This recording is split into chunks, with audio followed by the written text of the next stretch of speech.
I've always appreciated people who understand that existence is sort of an open format. Within that, there's a total lack of free will, because you can't help but be born, you can't help but die. But inside that lack of free will, there's a whole bunch of what you can do in this open format existence, and people do it all the damn time. And that's kind of the story of making good art. I mean, shit, you can't tell somebody who's got a good idea to stay within the bounds of what already exists. We'll never get anything done. Nothing interesting will ever happen. The flow state is literally the way in which I judge whether or not I had a good show. That was one of the hardest tours I've ever done in my entire life, and one of the best experiences of my life. In London, on the UK tour with Greg, we played a Daughter song as an encore. Wow. The group really meant a lot to me. So to have it like kind of snatched like that was nothing short of profound to me. You find out that suffering is bottomless. You can suffer profoundly, and there's another layer. That's very interesting, because when you understand that, you can come out of it with some new strengths. I would almost recommend Profound Suffering to anybody if the price of admission weren't so steep. What were we talking about? We were talking about like putting ska music in a horror movie, I think. That's terrifying. Yeah, Jesus Christ. Hello folks, welcome to this first in a series of interviews I'm conducting with artists I really respect. I couldn't be more honoured to have the first guest be Nick Sadler from Daughters, Fang Island, and so much more. We had a great varied conversation. We went pretty deep, got pretty silly, and ended up in a pretty uplifting place, I think. We talk about Daughters, soundtracking music for film, mental health, and so many other things. I have a long list of other great people I want to interview, so if you can like, subscribe, and share, that will help me get more interviews, as Rick Beato says. And big thank you to Nick for being down for this interview. Really appreciate it, dude, and it was great to talk to you. Yeah, so I just want to say thanks so much for, again, I'll say it on camera this time, thanks so much for being down to do this today. It's good to see you, dude, and good to finally chat with you. I'm just going to try and not fangirl out, because I'm a big fan and just really respect what you do, and been following you for a while, so it's cool to get to have a chat with you. Oh, no problem, man. I really appreciate it. I know you and I have been talking on Instagram for quite a while now. Right. Yeah. We go back, as they say. So just first question, like I just want to go like with a really hard, deep, controversial question, and that is, have you seen Megalopolis yet? No, but that did just come up. Honestly, I really don't remember the premise. I'm kind of at a loss where people even find out about movies these days, but really, like anything else internet, I haven't exactly made it an intention to know at this point. I kind of prefer, it's not really a preference, I shouldn't say that, but it is nice when a movie just crosses my path and I have not heard of it and don't know anything about it, and it turns out to be excellent. But Megalopolis has come up. I just don't remember the premise really. Yeah, not without going into it too much. Basically, Francis Ford Coppola spent $120 million of his own money to make this thing. Okay, actually, I do remember this, because a buddy of mine who loves stuff like this was excited to tell me about it and told me I absolutely need to see it. And I looked at, I don't know, like 3 pictures, 3 stills from the movie, and I was like, yeah, I totally need to see this. It's a very bizarre movie. Lots of like dated CGI and nonsensical script, but it kind of has to be seen to be believed. So you said this was Coppola? Coppola, yeah. So. Oh yeah, he did that movie that was also I don't know if it's really on par, but it was like sort of disappointing. It was called Betwixt. Oh, I haven't seen that one. That one was on my radar because at the time, this is going back quite a few years now, but Dan Deacon from Baltimore, the experimental musician, was doing the score. And so for people who were interested in, various types of underground music at the time, that was like, wow, look at Dan Deacon. And but the movie is just bizarre and not really a good watch per se. Not that that has anything to do with Dan Deacon, but it was just crazy to see him attached to Francis Ford Coppola like that. Yeah, that's wild. Was he the best part of the movie, his soundtrack? Oh man, it's been a long time, but I would imagine he was. Yeah, I used to really like his music. Yeah, some amazing stuff. Do you watch a lot of movies these days? Are you a cinema person, or do you prefer to just be at home away from like rustling paper bags and actually taking in the movie? I like to go to the theater, but I've been a movie person all my life. I grew up in a household that had no restrictions in that regard, and my mother and father were both young parents, the whole family quite young, and so everybody was like a horror movie junkie. And so starting, I mean, literally one of my earliest memories being alive is a scene from the Twilight Zone movie with the a little girl who doesn't have a mouth. Oh wow. And so stuff like that. And yeah, so especially now my partner's pregnant, so I try to get as much work as I can in the daylight hours and into the night, and then when it's time to chill out, essentially we're just trying to relax and watch a movie or something like that. So we see a lot of stuff. Oh, cool. Yeah, yeah. Yeah. Yeah, I had a similar experience with parents not like caring or watching what we watched, or taking note of what I watched. And I remember when I saw RoboCop for the first time on VHS, and Alex Murphy gets his arm blown off. Like, it had never occurred to me that you could lose a limb, and I was like five or Wow. something, 5 or 6, and Yeah. it blew my mind with like horror, but also wonder. I was just like, oh, what is this? It kind of blew my imagination open. Yeah, I kind of wonder what kind of person I would be if I had more of a filter.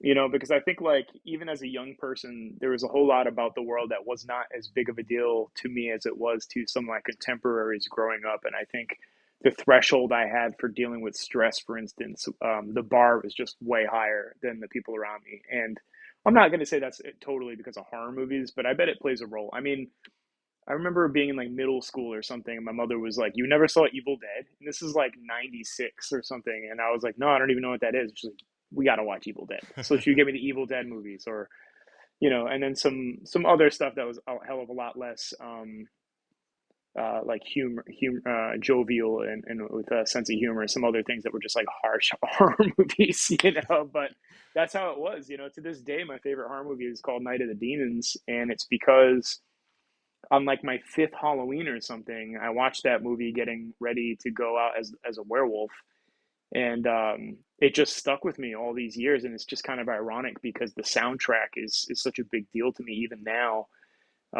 because it has the song "Stigmata Martyr" by Bauhaus in it, and that track is just like this key piece of the story of the music I've made. Certainly in bands like Daughters, because it has like, it's sparse. Right. It has strange guitar sounds, it has backwards voices, and it just comes out during this scene where the character's dancing in front of a strobe light in an old haunted house that's Oh possessed by wow. demons. And she's super gothed out. She's Yeah. really 80s trad goth style, which Wow. never left my mind. Yeah. It's been a part of my heart artistically forever. It's just a part of the DNA now. And yeah, I mean, I even watched a portion of that movie yesterday because it's that time of the year, Yeah. and Right. it's like Right. I've seen it a million times and it doesn't matter. If you go back, can you remember what your like? I mean, that it's so weird that we can have formative memories that are outside of real life. Like a piece of media can be a formative memory. Like when you saw Bauhaus meshed with those visuals, like did it unlock something for you, or how did it inspire you? Like, what can you remember? Do you think? I mean, I remember I mean, I was genuinely afraid of that movie at first, certainly. If you hear sirens, I live by a police station and a fire station right on the line between a reasonable part of town and maybe a more tumultuous area. So there's just a lot of sirens Okay. around here. Yeah, likewise, if you hear someone covering bad top 40 music, a busker outside, off pitch, Yeah. yeah, we might have some weird little ambient soundtracks for this interview, but Okay, cool. yeah, Yeah. I like that little time capsule. With the things like Night of the Demons, that stuff just becomes encoded, and like I've always just loved horror movies, I couldn't wait for Halloween time to come around back in the day because I would just get all these blank VHS tapes and I would plan out the schedule throughout the entire month and I would just tape as much stuff as possible so I could watch it later in the year.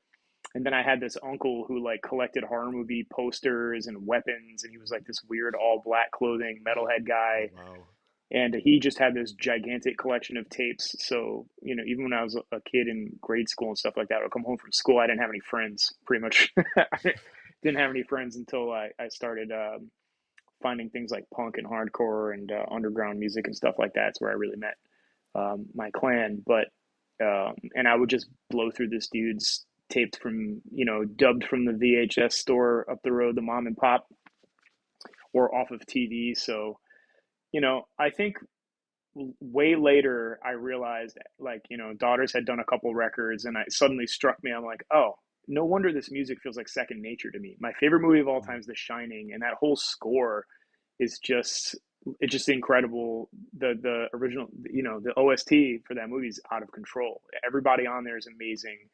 And, it's at a certain ignorant part of my life, I would describe Daughters as a Penderecki rock band, because I was like, Oh, that'd be right. like the best way to describe this level of, like, crescendo, like endless crescendo dissonance. But it's also a rock band. So I think this stuff kind of factors in like that. It just becomes encoded. Night of the Demon specifically, it's another one of those things where later I was watching it and I was going, oh yeah, that's where all this comes from. There's like just an innate penchant for that type of stuff. And, it's one of those pieces of the puzzle that I start to realize in retrospect as time goes on. They're just built in. Like, I've always loved goth stuff, Yeah, yeah. Um, Yeah, on that note, it's interesting because there's like a musical inspiration there, but also there's the fashion side of things. yeah. There are some things that you shouldn't talk about too much because it takes away the mystery of them or whatever. They're just not fun to talk about. But I was always curious, like, you guys, especially you and Lex, like, just had the coolest fashion sense ever. Like, how much of that is like thought about, conceptual? Is it more relaxed than that? Like, when you think about a band on stage, how important is just the aesthetic of the clothing and the style and the way that members carry themselves and stuff like that? I mean, I've always loved and appreciated the pageantry of music and music culture and rock and roll in general. So like my interests don't I'm interested in music and art in general. Don't really have many lines in the sand at this point in my life. It's just kind of whatever. And anywhere you look on a global scale, all throughout recorded music history, so like 100 years or more, you'll find similar common threads throughout everything. Clothing is always a part of performance in general. If you come from underground music and stuff like that, there's definitely these threads that are more about being your authentic self and not really coming um, with that idea at the forefront. But even that's an aesthetic. Even that's Yeah. a whole vibe and that identity. I think the trick is to not get too lost in the identity, and then you forget that what it is simply music. And you're not saving the world. You're like, your social currency is your outfit or the records you know about that other people don't know about. That shit is just a big fat nothing to me. So clothing is more relaxed than that, and sometimes it's intentional. But when it becomes super serious, when it becomes really serious, and people are like levying it above one another and using it as a way to put others down, I start to lose interest because I've been around a lot of people who are actually in the real fashion industry. Some people are cool about it, and other people just they really think it's like this important social currency or something Mm. that it says something about a human's value, and it doesn't say shit about a person's value at all. um, That's that said, refreshing to hear that last statement you just said. yeah, I mean, it's Yeah. a big fat nothing, man. I'll tell you what, if you suffer hard enough, all that shit will peel away, and it'll be just the person you were when you were born, and the naked is the day you were born, man. None of As the that lyric identity goes. shit. Yeah, Yeah. exactly. Which is not to shit on anyone. I think if you're into something and you want to jump all the way into it and be who you are, that can be a part of it, and everybody has an identity. Um, I always felt like Daughters had something going on the way we looked. Mm. And for a long time, people were calling us the ugliest band alive. What? Um, and Wow. I get it. I mean, our sense of style is just bizarre. I don't know. I think there's a lot about people like Lex and I that is very friendly and welcoming, but then there's something about each of us that is pushing others away. And maybe it doesn't stop at Lex and I. And I think even the clothing is a kind of wall, you Mm. know, kind of like the music, like Yeah. a shield away from truth. It's just like, I don't know. And, for me, I like to see when bands come to the stage with a fully formed concept, and not in the sense that it's theater, because Daughters is not really theater. There's no premeditated anything with Daughters. We just kind of do what we want to do. And the longer we know each other, the more it seems to cohere, because I think we're just influencing each other in a feedback loop, that way. And other times you'll hire people to come play with your band in a live setting, and they'll kind of pick up on the nuance and try to, you know, um, kind of join up with stuff like that. But yeah, I mean, it's not intentional. It's not like we have phone calls and we're like, hey, let's do this, let's do that. We just have similar interests, and we've known each other for like, it's probably we're getting close to 30 years, probably. Wow. Yeah. Something like that. 25 years. So you've never had someone come from the outside into the band and they're like, I want to wear pink Speedos on stage, dude, and like this is me. I don't know. There's been different clothing conversations over the years per se, but nothing super important, you know, just right. You know, I don't know. The band was not a together band really until 2019. Everything was just a mess. It was like everyone was pulling in a different direction for one reason or another. You know, we never tried to make any money. We never tried to up our guarantees. We never tried to come home with anything so we would have a place to live. Nothing. I don't know what the hell we were doing. I think we felt nomadic. We felt like we were doing what we were meant to do in our lives. And there was just like no second thoughts about it, no worries concerning it. We were just out there in real time, 100% present in that thing, you know? I mean, I've met a lot of musicians and they all feel very strongly about their stuff. So it's not about that, but I do believe that we 100% believed that we were the things that we were, you know, as certainly as musicians and sort of like a nomadic tribe of people, you know, like that some of us really believe in, you know, in the music and in the history of the music. And I was just saying in a different podcast with Lydia Lunch that I think we, you know, for me, I've thought of Daughters many times as a kind of, you know, like an homage to the totality of like rock and roll history and all it encompasses. You know what I mean? It's kind of like a reference to the entire thing, and the lives that created it, you know, and their myths and stories and stuff like that. And I think we just saw ourselves as that too. Yeah. You know? Yeah, I definitely. Sorry, I didn't mean to interrupt you. No. I definitely think that comes through. There was like, there is an element of danger. I feel like with Daughters, which is just very refreshing. But it's not. Danger in a macho confrontational way. It's just kind of like I was thinking about it the other night. You won't get what you want. Like you guys were doing what you were doing, as you say, like super nomadic, and then for some reason that album like hit culture in a really specific way. And I was thinking about it, and this is just my reading, everyone has a different reading, but there was something about it like the last remnants of like monoculture was kind of tearing itself apart and or evaporating or whatever, and you know, bad thing after bad thing was happening.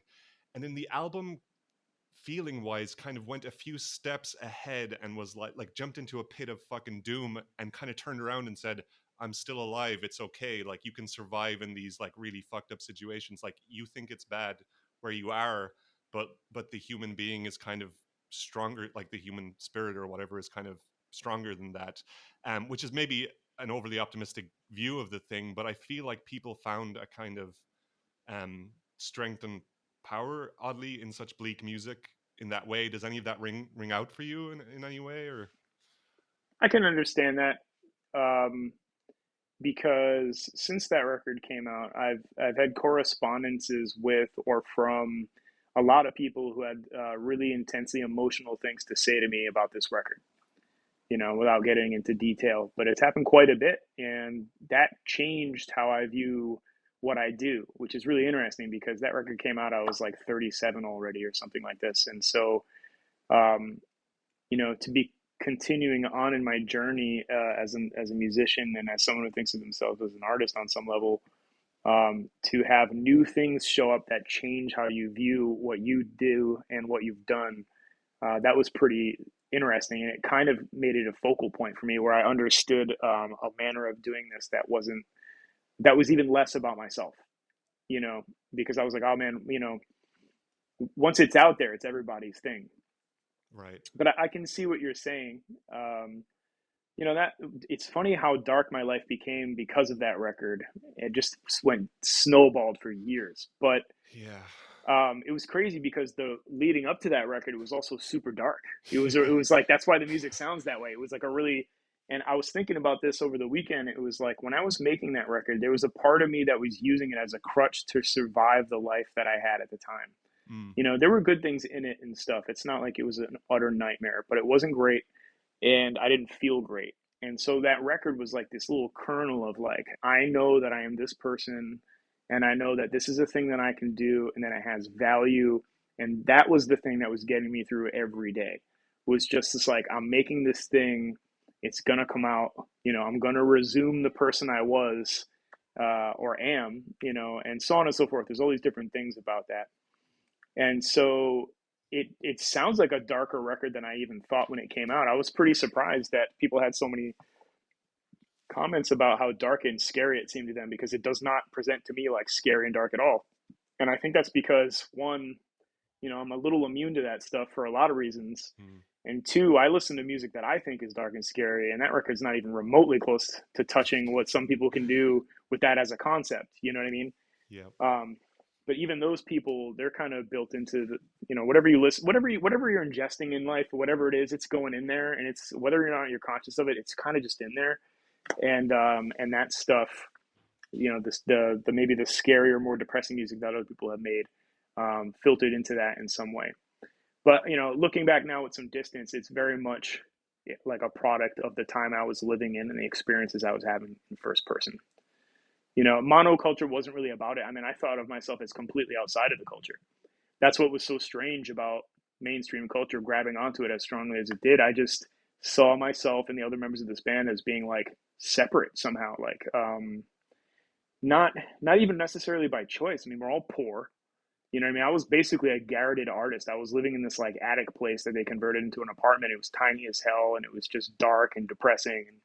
I didn't have any real gear. I didn't have any real resources. So that whole record was made with GarageBand, which was like depressing to me because I was old. And I was like, right. and like arguably a professional at that point. It's like, I should have had better stuff. So, yeah, but I mean, I can see it now. I can see it now. I can see it from both angles. To me, I'm not surprised now when I look back and I'm like, yeah, that's a pretty dark record. It's pretty depressing. I can see how Lex adds to that with his lyrics and his performances and stuff. And then I can see how other people would gravitate toward that and realize like that record somehow conveys something super contemporary about our predicament as individuals and as a group of people living now. It somehow seemed to express something unspoken for a lot of people. And I would wager that was probably his best lyrical work, in my opinion. Some of his best performances. In my opinion, that record is where he really started to come in to his own.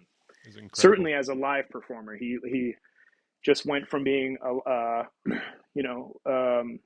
he was never like a bad live performer, but he really stepped into something entirely transcendent as a live performer in the year 2019, and I was pretty proud of him for that. And I was proud of all of us. We all did. It was like some kind of like dramatic transformation.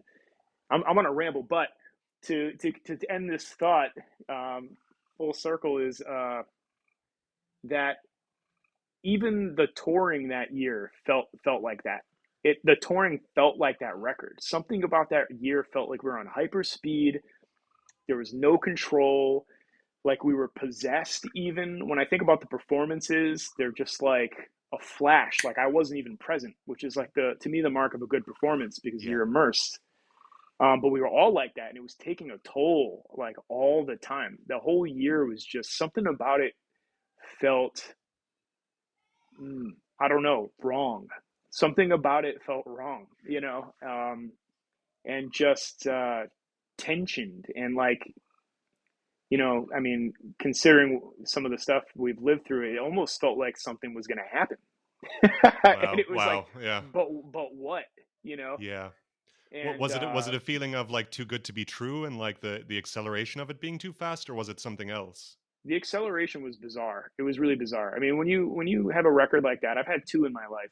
The first one was with Fang Island. It wasn't as big as You Won't Get What You Want, but I fucking love that album. It's so good. Thanks, man. That record had a similar experience where one day we're playing in front of like nobody, and then the very next day we're, at the time, Pitchfork's Best New Music, and that was like a whole big deal in 2010. So then it just launched this whole other set of strange circumstances for like a couple of years. But with Daughters, there was something very demented and twisted about the whole thing, and maybe I haven't gotten enough time to really wrap my head around that. There's a lot of things that I learned about what happens when you become the next stage of being in a band that I don't know that you can necessarily guess about if you don't do it yourself. Right. One of those things is the amount of people who show up and want something from you is bizarre. It's really surreal. It's really, really surreal. When you've lived your entire life off of that radar, and then you get to this point where all of a sudden you have like a bazillion best friends you've never heard of before, and they're always around, Wow. and you know, suddenly you're a public figure, quote unquote. You're an entertainer, quote unquote. Everything you say and do matters. You know, you're walking up the street in your hometown, same hometown you've been in most of your life, and somebody drives by, sees you, and then starts a Reddit post about the outfit you had on, shit like this. People you grew up with don't know how to talk to you the way they used to. They're like, Oh don't wow. understand. It like puts up this bizarre wall somehow. It's not like a full wall, but you can tell that they Mm. don't know what to say to you now. And it was just it was a really strange year. I mean, and then a bunch of weird shit happened to us in that year. We had people filming us secretly, trying to film documentaries without our knowledge and Oh stuff. And wow. like, it was really fucking weird, man. It was a weird That's year. yeah, it's like you hear the kind of the stereotypical story of like from zero to hero, like fame, that's overnight stuff, but in this scene especially, like it's so there's just the details you're talking about there. It's stuff you don't think about. Like that's so it's so destabilizing, I'm sure. Like you're like thankful for it but wary of it at the same time. Is that the vibe? Yeah, Or yeah. yeah, totally. And even though we did pretty well that year, we didn't really make any real money. We were able to quit our day jobs, which were paying us a pittance for sure, and to just go out and be people who wrote songs and played songs for a living at a very very modest yearly income. And so that was an interesting thing too, because I remember when I got the phone call that was like, "Yo, you should quit your job. This is your job now." I like couldn't believe it. And when they told me what kind of money I was making, I was so used to making way less than that I was like shocked. I was like, "Holy shit, this is a lot of money to just Yeah. say I write songs for a living and I'm a performer." I couldn't believe it. And it was like within a handful of months, I realized that's a tiny amount of money. It's so small. And that's how I Right. started to, because I grew up in poverty. So, like, when I finally saw what a tiny bit of normal money looked like, I realized, oh my God, it's nothing. And what the Right. hell have I been doing all this time? And so, the reason I'm mentioning that is because we never made enough money at that stage to make that being at that stage comfortable or doable in any sense that was like healthy. So we Right. were kind of in this middle spot where it was like um, not enough money to make it healthy and not hurt, not enough money to make it comfortable. You know what I mean? We needed to get just a little further. And if we had done that, I think maybe 2019 could have been a little smoother for us as people, living that experience, which we said yes to. I mean, so there's no real complaints. I'm just talking about the surreal Yeah. Yeah. whirlwind nature of being in that position and then having no idea you were going to even be in that position. Yeah, man. I mean, that's the like fucked up thing about it. Like you were in transit at that stage. Like you were on a journey, and it was like it was ascending basically. And then, I mean, like I'm just trying to think of the like best way to say it. It's just like it was taken away from you pretty much, in a very shocking, horrible, confusing way. And I'm just like, what's the like I just can't imagine what you've been through in the last few years. I was happy to hear that you're doing better recently, but Mm. like I don't, basically with whatever you're comfortable saying, like do you feel comfortable talking about like how that was, or how that whole experience was like? Yeah, I don't want to get super into literal details Yeah, around it yeah, because, I don't know. First of all, I don't really feel like I should be the one to have to lead the charge on the discussion where details are concerned. yeah, Second of all, I don't know what bad things could be done to me right. if I go into details in public right now. Before But before you continue, I just want to say, actually, if I could just frame that a little better, you have been through something that is so unique that I think there's value in talking about it within your own comfort levels, just because more people than you think will relate to it. Basically, it's like kind of an emergent phenomenon that is super complicated and super gray area. So there are human beings involved in this. And I think when I ask you that, I'm just like, yeah, like, what the hell is that journey even like? Like, how are you doing? And all those questions wrapped up together, Yeah. basically. Yeah. No, totally. I mean, I would love to be able to talk about it in a general sense, just as topically, topically as it pertains to anybody who's ever had to deal with this type of stuff. Because the thing I think a lot of people miss is that the vast majority of these harassment and shunning campaigns and cancel campaigns and stuff happen to people that are just like regular ass people you're probably never even going to hear of, and but they basically get um, celebrity strength cancels, for lack of a better term, Yeah. and that's one of the it's, I don't know, it's put me on this island. It's put me and a lot of other people who had to experience this on an island, because you see something about it that's harder to explain to somebody, especially somebody who doesn't want to hear it. They already don't want to hear it. Like the kind of the evil person who says cancel culture is not real, those Yeah. fucking people, they're Yeah. not trying to hear you. You know what I mean? And it would be a lot easier for those people to have to go through it to understand what it entails, because you know, I mean, it changed the way I see human beings. And I already didn't have a super great view on our species in general, but I mean, it really dramatically changed how I see the way people react to things, and how unconscious they are of, any number of things, that they're doing, their hypocrisies, their irrationalities, you name it. There's a lot of reasons to be completely and utterly disturbed about anything where a mob is gathered. Even and the worst of it is like when they're gathered for something that they're certain is the right thing to do. Yeah. Yeah. You know what I mean? Because then they're really not going to be open to wondering whether or not they're actually doing some good or not. Or the harms that might be being created at the same time. I'm kind of on a ramble again, but yeah, Well, yeah, fucking I hell. I'll think tell that. you what, people come to me constantly now Yeah. because I'm so openly against this stuff on my social media. They come to me all the time with their stories. Men, women, you name it. Everybody Yeah. has some kind of insane story. And some of these things I get to really see from the inside out. And some of those are very disturbing as well. Some of them in our own hometown here in Providence, there's some stuff that's happened to people, and, you know, um, that maybe shouldn't have, and that people know about it and the real details, and they're just not saying anything. And somebody gets to suffer for it and never be freed from whatever strange social prison they're in, um, because people are terrified to go against the narrative. That's really one of the main issues, is that a lot of people can understand when they see something bad going on, but they don't want to have to take on a world of strangers trying to, make it impossible for them to find a job, Yeah. which is one of the things that happened to me. There were just people who were doing their best to make sure I could never find a job, which is fucking crazy. It was like I had to beg people to take down negative search results. People I'd never even heard of, that I never met them, they don't know me or anything about me, and they were like, "Nope, sorry, fuck you," It's And insane. it was really insane. I had saved up a little money to try to buy a small house, which I would have been like one of the first people in my family to do it, and it just went poof because I had to Yeah. live off of it. Yeah. During rising living costs, it just fucking vanished.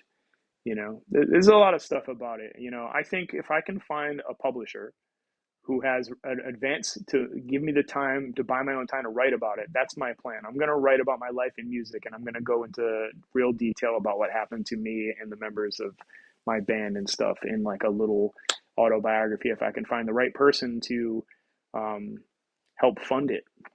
Yeah. I write pretty well. I Yeah. think it'll be a doable thing.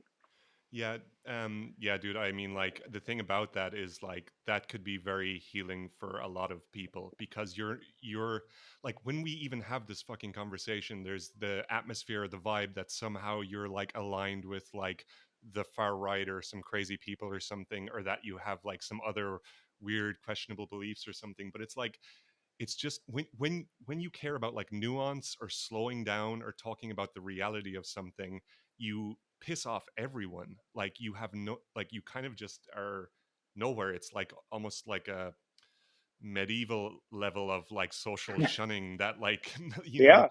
and it's like, where do you even have that conversation? Like, I feel like I can't even, like, I want to talk to you about it in a really like, human way, but I'm like checking every word I say to make sure it's not misinterpreted, you know. And that's so fucked up that like That's fucked up. you can't hash it out in a kind of decent way, you know. Well, that's why we're in this. It's funny that you say that monoculture has kind of faded, right? Because these new cultures that have popped up in any which direction, where you can sort of curate your life and you can curate the input you have coming at you and the things you think about in your politics and stuff like that, to me is more of a monoculture than it used to be, because it's way more homogenous, and and we're able to affect each other instantly. You know what I mean? And who did this happen to recently? Someone recently that I know had a group of people come at them, and it wasn't anywhere near what happened to us or anybody else, but they saw a peek at it, and it just fucked them up, and they were like, "Oh, that's what this is." But you said it the right way. There, right away, I would hope that some people start to notice that when they don't feel like they can speak comfortably and openly without feeling like they're in danger of some kind or at some kind of risk, it's a huge red flag. And that's why it doesn't matter what political ideology you follow or which ones you're against. You see the word fascism popping up everywhere because it is everybody. It's not like people who are on the right are fascists and Antifa type people on the left. I can't even believe I said that. That's ridiculous. I don't even believe in that shit. But like, it's basically any area of the political spectrum you can imagine has an element of fascism right now, and maybe always has, where it's just like, this is the shit we believe in, and if you don't fuck with that, then fuck you, and like, we don't like you, and like, it's just at this fever pitch right now, and it's pretty much the internet and social media that's doing it. I mean, we have a new method of communication in the history of our species, and anytime something like this happens, the world goes up in arms, gets crazy for a while. There'll be wars and revolutions and all kinds of things until probably generations of people die out, because once you see something, once you lift the veil, you can't put it back down. You just got to wait for these people to fucking die, because they're just going to always think that way. So if it's your generation and you feel like you're on the outside of it, it's like, shit, you're going to have to wait for some people to go, and you're a part of that. You're not going to get out of that mess. You're just kind of in there with everybody doing your best to stay sane. To me, it's funny. I've always felt like a progressive and a liberal and stuff, but I'm not on anybody's team now. No fucking thanks, man. I've never felt more certain about something politically in my life, that if you're playing team sports, then you're doing a bad job at politics, and I don't want to have anything to do with that. Isn't that the funniest part of that? It's like the insistence that we get more good things done and come together has actually resulted in like kind of the collapse of some of that stuff. It's actually, to bring it back to music, it's very much like the inverse of punk. Like we all were enamored by punk as young kids because it was like, if you looked into it, it was like a thoughtful way to say no to teams, essentially, to just try and find some truth in this life while you're here for like a few seconds, and it almost feels like the stranglehold on that has become that bit tighter now, and that's really unfortunate. And then you guys, yeah, yeah, again, like, I'm watching my words. I'm just like, you guys were just such a fucking amazing, beautiful piece of art. And like, I obviously don't know the fucking details, but like, I'm not going to jump to conclusions when it's two people saying different things. And I don't know why that's so controversial that we can't just like be open-minded and think about the humanity on either side, and also think about how fucking flawed like every person who points the fucking finger, like, what were you doing when you were 19, blackout drunk? Like, not that you were doing something really fucked up, but like, we're all super duper flawed, and there's this kind of moral purity around, just as soon as you can put a computer in front of yourself and type out your shit, there's this like amazing like moral purity all of a sudden to everyone, and it's fucking enraging and depressing and fucked up. But it also makes me excited to see what will come out of this, like real people. This is affecting real people and real artists, and you're an artist, so you're still going to have to make art. Like, what will that wave of art look like, and I'm very happy to hear that you're still making art. That's like, I'm so sorry for what happened to you, but I'm so glad that you're alive and that you're making art as well. That's like, that's a Thank win. you. Yeah. It's a win in this situation. Yeah. I mean, I sort of can't turn it off. Like a lot of people in my position, I don't think I'm making particularly great stuff at this point. That's a part of the issue, is like, I got developed PTSD instantly, and it just, the first thing it did was just heavily diminish my ability to make music, because my PTSD is innately related to music. And so Oh it's my really God. hard for me to engage with it in a way that doesn't make me feel anxious or edgy or even just sick to my stomach. And it's getting a little better all the time. And as the circumstances of my life continue to improve, and bring me meaning and the promise of meaning and things to hope for, and life feels far less hopeless. You can see the music creeping back in a little bit. The way I've survived a lot of this, though, is through making little poems. I've always written things, but when all this stuff, actually before it, I was living through something else in my personal life, and I just started writing little poems to give myself structure in the day. Especially during the pandemic, it was like Mm. I needed something, and I didn't want it to just be like, well, for the first time in my life, I'm going to start playing video games. So I was like trying to play video games as like a middle-aged dude, and that was fine. I had a good time, but it felt like I was wasting my life, actually. Mm. Cat. This is my cat, Dolly. She's a Punisher. She's not going to leave me alone. She looks very sweet. I wish my She cat is was here. I very wish sweet. I could show you my cat. She's like outside this room at the moment, but oh, I got that purr on the fucking speaker there. Yeah, she had an operation before I had her, and it damaged her vocal cords somehow. So when she purrs, it has like this chirpy whistling thing. Oh wow. It's Well, I think it's super cute, but it's very loud. have you sampled it Um, yet? no. um, Shit.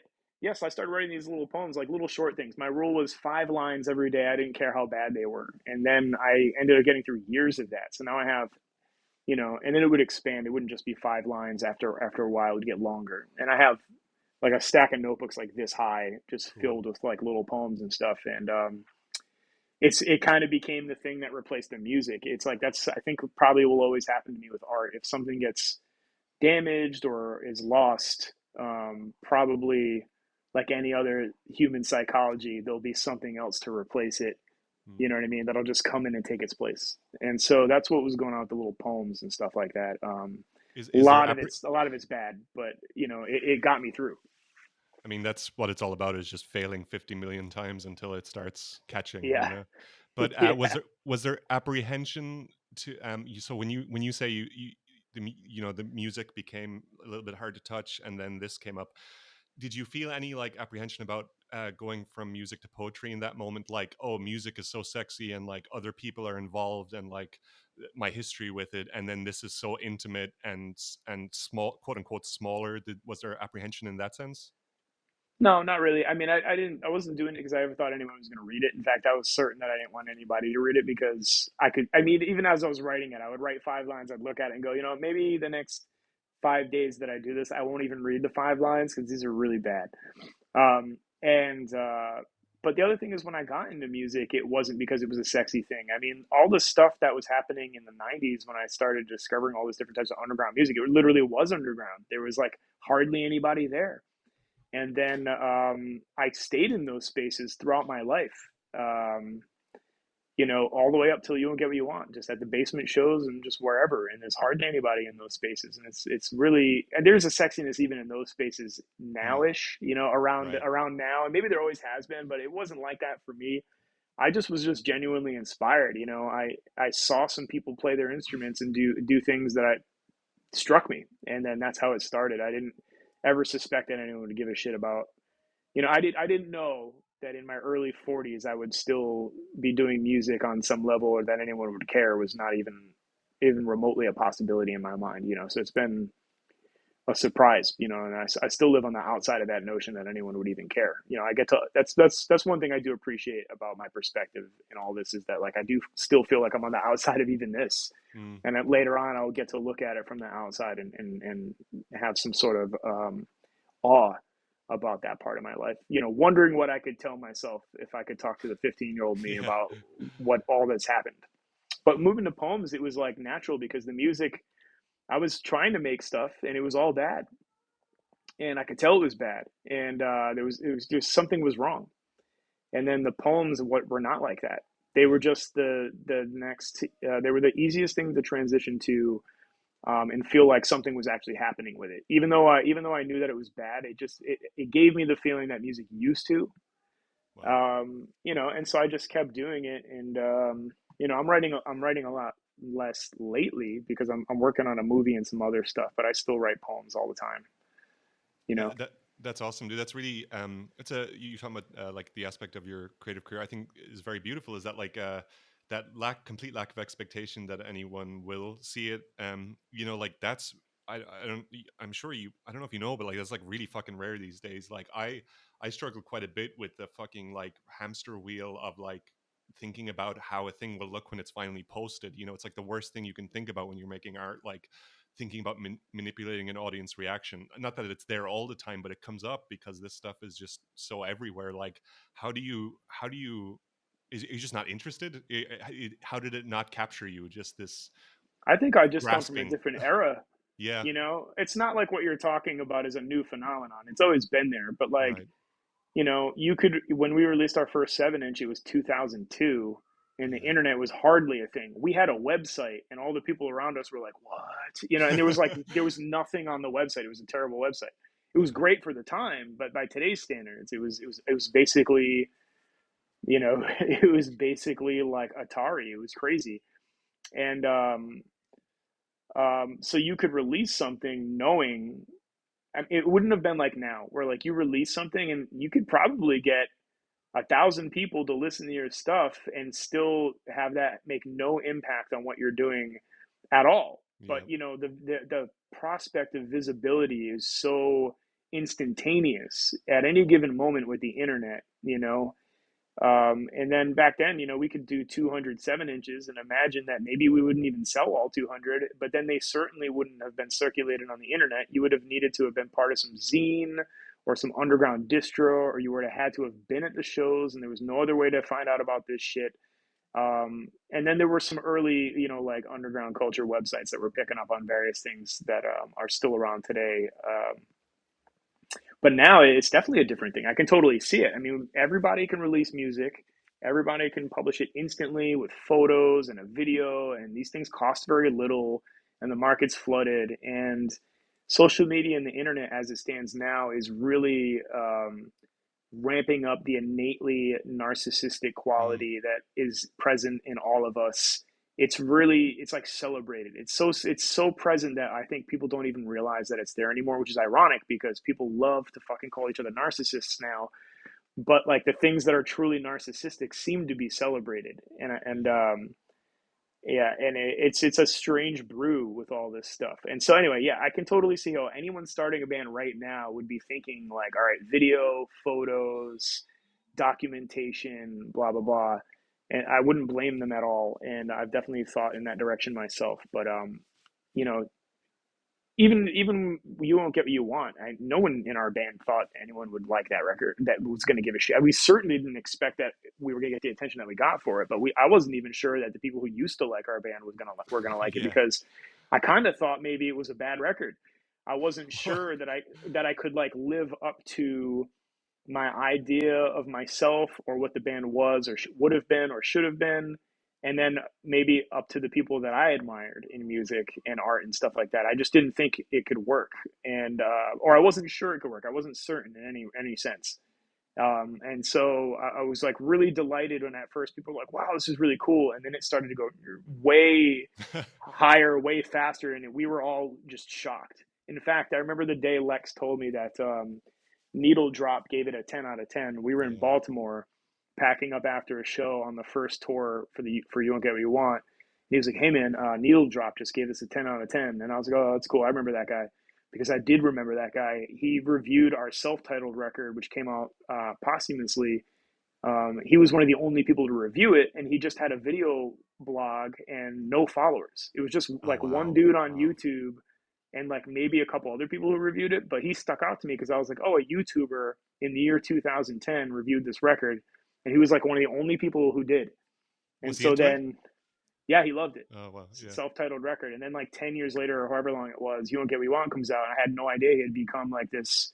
At least at the time in 2018, 2019, he was considered to be the world's most influential music journalist Mm. with a certain generation of people. And so, Lex said, he gave it a 10 out of 10. And I was like, oh, that's cool, man. That's nice. And then I was just like, went back to my shit. He was like, no, man, I don't think you understand. Like, it's actually, this could be a big deal. And I was like, oh, weird.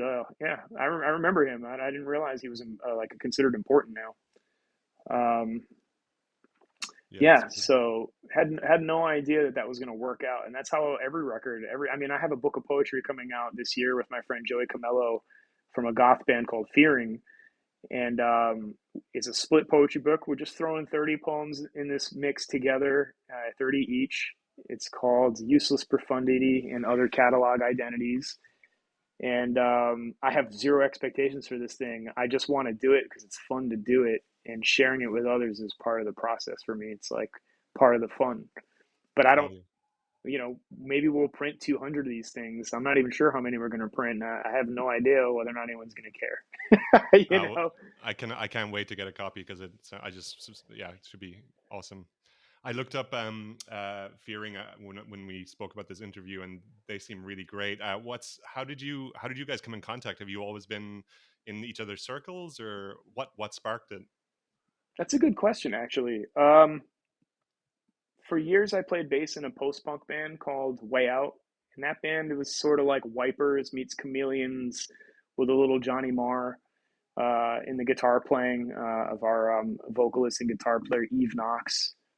And this was at like the very, very beginning of like the post-punk revival that started like in the early 2010s and is definitely still going pretty strong now. But there weren't a ton of practitioners at the time. Like things like goth music and post-punk typically have like these 10-year cycles where they dip and dive and coming in out of focus.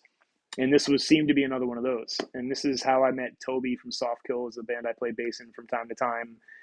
And when I met Toby, we were opening up for Soft Kill at this place in Providence called Dusk, Way Out was. And Toby and I ran into each other, and he said, I remember you.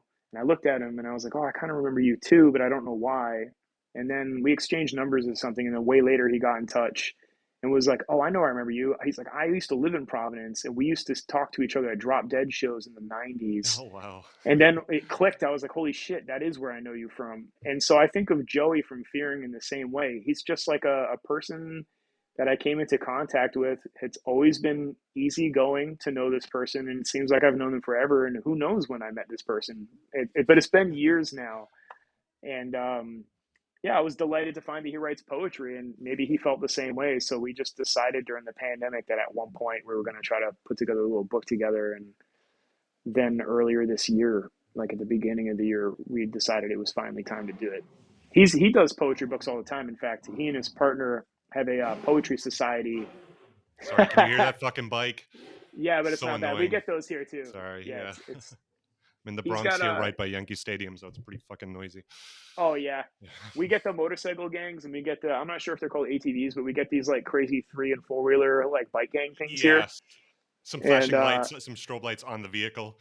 Yeah, and the loudest possible stereos for a space that's not enclosed that I've ever heard in my life. I can't believe that they're not deaf. I don't know. Maybe they are. It makes you feel better about being a musician. You're probably not as deaf as those guys, maybe, hopefully. I know. They're really cruising for a bruising, man. Yeah. Just bass frequencies eradicated. Sorry for that guy interrupting you, but you were saying about you guys were talking about this in the pandemic to put it together. Oh yeah, and I was just gonna say, give a shout out to or point out the fact that Joey and his partner, who I haven't met yet, but they have a poetry society together out in LA called Agape Poetry Lodge. Cool. And so the two of them write and publish and read poems with a lot of other different people, some of which are quite notable. They just had Ian Stenonius there reading poetry, and they're in the LA area, so it's not exactly difficult to run into somebody who's done something there. But they have a fairly successful poetry thing going on out there. So if you're in that area, you should look it up, Agape. And at some point, I'm going to fly out there and read poems with them. At least that's what Joey and I think. Oh, hell yeah. Yeah, can I just want to read something to you really quickly. Have you ever heard of the infrarealists? It was a movement in the 70s. I believe I have. Can you refresh me? Yeah, they took their name from Roberto Bolano. The infrarealists, also known as the infras, took their motto from a phrase from the Chilean painter Roberto Yeah. Mata. They saw that their type of poetry, which was a movement characterized by the pursuit of a free and personal poetry, representative of its members' attitudes towards life on the fringes of conventional society. Their Mm. slogan was to blow the brains out of the cultural establishment. I love that for right now. Just the idea of something small and personal kind of being a little fuck you to some of the bullshit that's going on. I think it's a little relevant. Yeah. Yeah. Yeah, I do remember those guys because I had a Roberto Bolaño phase. Oh, really? I think he probably came into popularity for a moment for a lot of people, and I would imagine I discovered him at the same time. But his whole manifesto and all that stuff is highly relatable to me. I've always related to people like that. Mm. I've always been a pretty big reader, but anybody who essentially has these types of, well, I guess they're kind of loners in a way. I mean, it's a collective, but I've always appreciated people who understand that existence is sort of an open format. Mm. And within that, there's a total lack of free will because you can't help but be born, you can't help but die. But inside that lack of free will, there's a whole bunch of what you can do in this open format existence, and people do it all the damn time. And that's kind of the story of making good art, and that's the kind of the story of what good art can tell you at its heart. Is it should show you, certainly in its breadth across time and cultures, that anything is possible. It's totally possible for you to think in any way that you want, and you're not doing anything wrong, essentially, unless you're fucking hurting somebody. But certainly not in the pursuit of making art. And so I really appreciate that about Bolaño because he seemed like a lifer, and I like people like that.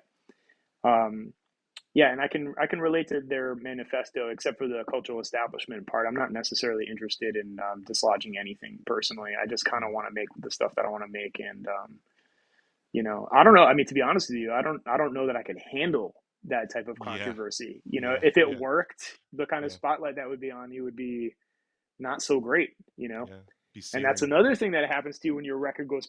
It's like, not everyone loves that shit. Some people see it, and like 25% of the people who are going to see you do something like that are going to fucking hate it. And they're not just going to hate the thing; they're going to hate you for fucking making it. It's a twisted situation. It's like that in any environment too. You could be just at a fucking hardcore show, and if your hardcore band's cool, there's gonna be like 5 people in the audience who fucking hate you for it. Were you learning to get used to that as you guys were going, or was it still just super fresh, like when you were in the midst of it? Daughters has always had that.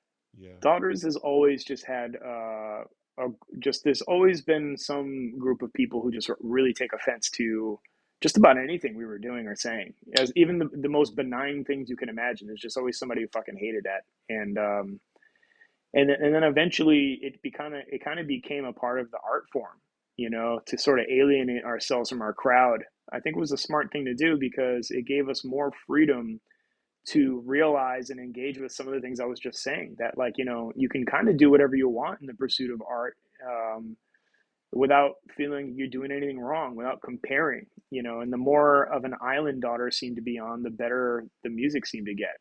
And, every record, there was some small element that was about alienating ourselves from the previous audience. Yeah, I think you guys had that down to it. Like, you made an art of that, and it was very inspiring. You're just saying there, you can do what you want in the pursuit of art as long as you're not hurting anyone. I feel like I almost forgot that for a second. It's hard to keep that spirit alive sometimes. But that's Well, you ever wonder, like, when somebody does something that seems to come out of absolutely nowhere, and you're like, how the hell could they have ever thought of that? Yeah. To them, it's probably pretty damn normal. Yeah. You know what I mean? And it's how they think and all this other stuff, and it's like, they might understand that, or they have an intuition about it, or reminds me of that phrase when being ahead of your time. Yeah. I never really bought into that because I feel like these people are not ahead of their time. They're doing something that creates the time to come. You know what I mean? And then when you look back, you think, oh, they were ahead of their time, but they weren't. They just created something that had a rippling effect, and maybe there were other practitioners who did it with them, but it's not literally ahead of your time. You're not like a genius in that regard. You're a genius in the sense that you created something, and didn't worry about what other people did to make that smaller or to keep you within bounds. Certainly within the, I mean, shit, you can't tell somebody who's got a good idea to stay within the bounds of what already exists. We'll never get anything done. Nothing interesting will ever happen. And so you have to understand that when you make shit, that you can't exactly be worried about what other people think. You know, it really depends on what your goals are. Yeah. Yeah. Yeah, and I don't want to hold you up for too long, but I just wanted to ask you a couple other things. Tell me Yeah. a little bit about Lenore. It's an Australian production. I just wanted to ask you about like what's the scoring process been like, and then I'll ask you the other question after you tell me that. Yeah, don't worry. Unless you gotta go, I have the time. I'm doing a movie called Lenore with a director and writer named David Ward. There are, of course, a lot of people involved with this movie, but it's an independent film out of Melbourne or Melbourne, and Melbourne. Melbourne, and yeah, I don't know if I'm allowed to say a ton about the movie itself, but it's a horror movie. It's got some Edgar Allan Poe vibes. It's got some contemporary social commentary, and you know, Dave and I have been talking about working together since before I actually met him on the internet years ago, like maybe even 2016 or something. He said, "I'm a filmmaker and I would love to work with you at some point." And I said, "That's what I'm trying to do with my life." And so we just stayed in touch. And then one day he had a full script and a contract, which I signed in, I think, 2019. And then, you know, the pandemic set it back, and then my life set some stuff back. But finally this year there was a picture locked version, and I just started scoring. It's my first 90-minute film, and I have to say it's a huge amount of work, and it's really given me a run for my money. Not just because of what it is, but also a little bit because of some of the stuff I told you about Mm. earlier in this interview. And my life is just very different than it used to be. You know, I have a job and stuff that I go to. So when I come home, I try to do the score, and I'm a little tired, and I got all these other stresses, and I got a baby coming, and I'm trying to prepare for. So it's really kicking my ass. I mean, about the process, I mean, it's a horror movie, and you know, he hired me because I make the music in Daughters, so it's got to have some sense of what I've done in that regard. But we're both. It's really open. It's really open. He's not putting a ton of pressure on me to come up with certain things in any particular direction. And so I spent a lot of time developing these, like I call them palettes, but they're like maybe little soundscapes that are made out of certain timbres, pointed at a certain mood, you know. And then just kept sending him folders of this stuff, like assets of different sounds and different ambient pieces, and sometimes more structured pieces for him to dig through and kind of make temp music out of. And then he finally stuck just a boatload of my music onto this temp score, and we assessed it together, determined what didn't work, what did work, what it might need. And I've just been plugging away since then. And I got to say, I've made so many newbie mistakes. It's eaten up so much time.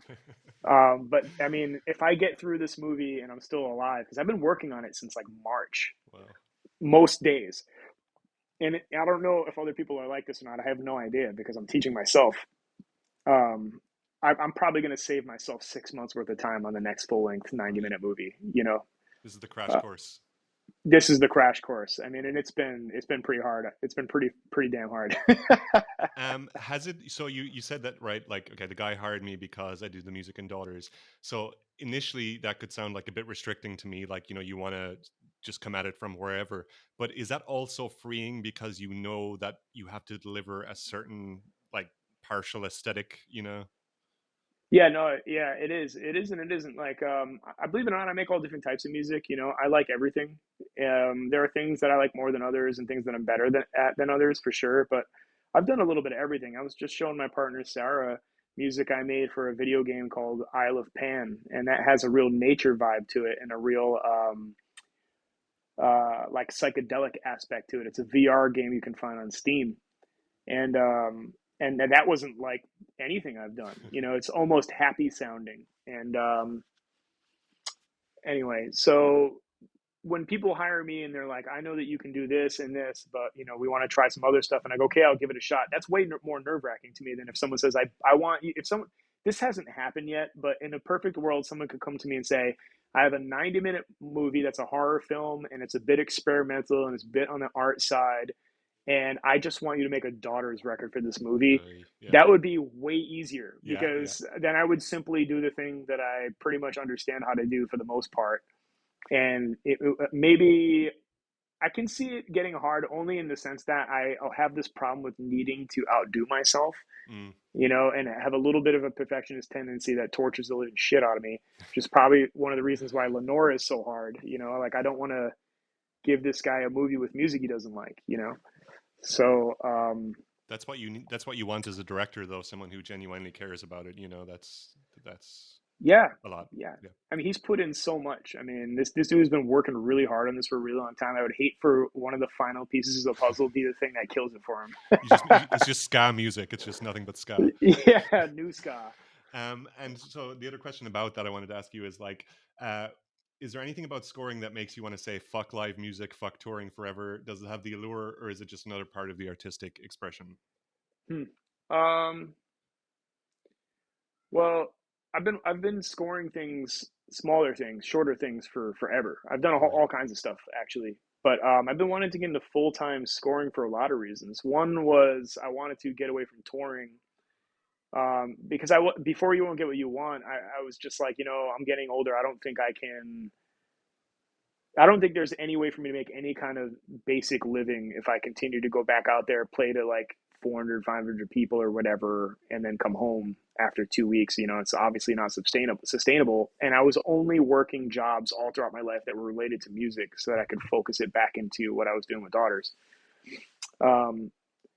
And then during 2019, the touring was really hard on me. I think I took it harder than maybe anybody, and it was just wearing me down, just slowly but surely, every month, just killing me.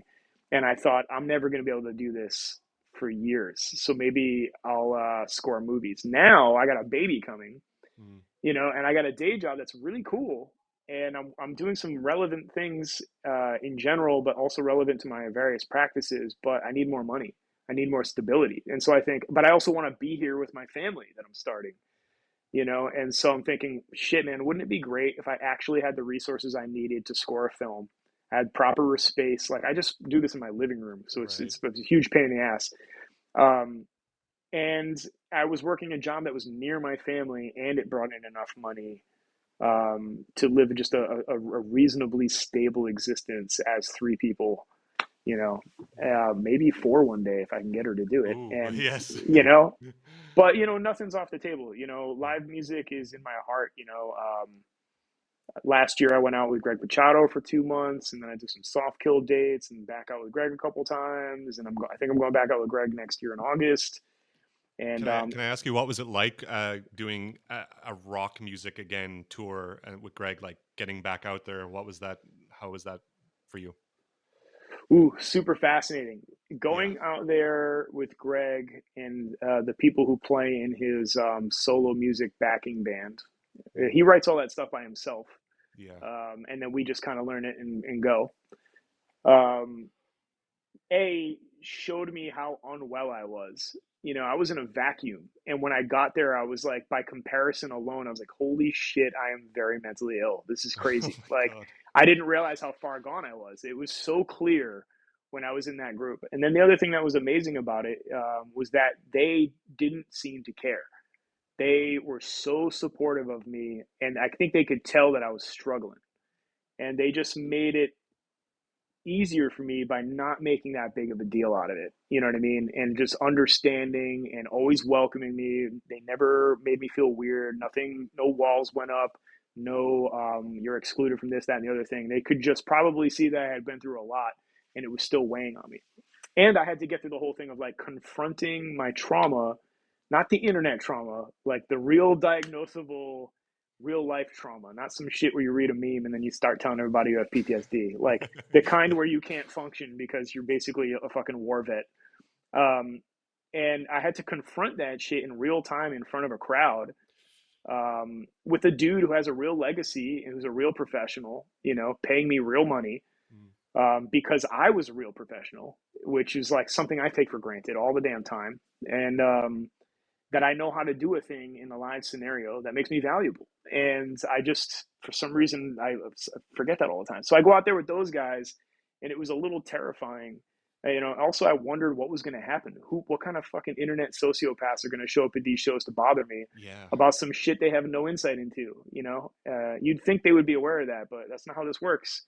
And to be honest, no one said shit to me at all. It Amazing. was a great experience. I met a lot of people in other bands that were absolutely sweet to me, treated me like a real human being. And I realized a lot of this stuff is really on the internet. It doesn't make it any less effective in terms of the negative way it can impact your life. But I found that a lot of people they don't have the balls to like walk up to you in person and say something to you. Yeah, right.